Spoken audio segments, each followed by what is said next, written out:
Sales managers, we know that some of the worst things that can possibly happen is when your team, they have deals, real deals. There's value in there. It's a real revenue source, but there's no next step in that process. And our salespeople, they have so many things to work on, so many different things. It's easy for things to fall through on the pipeline. So we can have integrations that helps our sales team stay on top of their pipelines.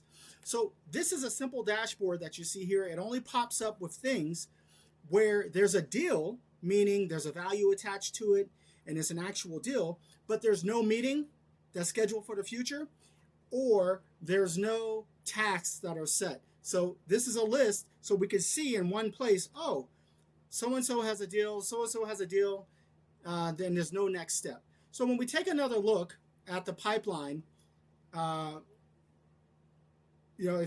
we could take a look at, for instance, our pipelines, and then we can look at the deals, and then we can set it up however however your team needs. In this case, demo complete, or decision maker brought in, or contract sent. So anytime the stage changes, if that representative does not set a next step, then obviously that's an issue, because if you're not, if it's not quantified, if it's not being tracked, then it doesn't exist. And again, we don't want these little things to fall through the cracks. So we can set it up so that they get a notification, hey, you didn't set a next step. You just had a great meeting with somebody, but you didn't actually set a next step. So we can put an automatic task for them to take a look at it. We can also set up the workflow so that it sends an automatic email, so like we did here. And we can make it so that, or you can make it so that your team, the managers, are either that manager or the sales trainer of that particular salesperson is notified, or that salesperson themselves, by setting simple triggers. And this is why it's so important from time to time to bring in some of your senior sales agents and bring in a technical person and have a conversation. Hey guys, ladies, what is it about our CRM that's causing a lot of sales friction? What's slowing you down? We have a technical person here now. They're going to take notes, and we can build a custom solution.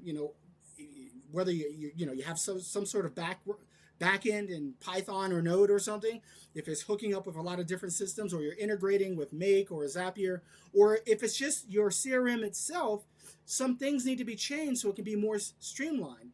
We can cut down on the amount of steps your sales team needs to take in order for certain things to happen, and automate. So it's good to have these meetings with your key members of your sales team.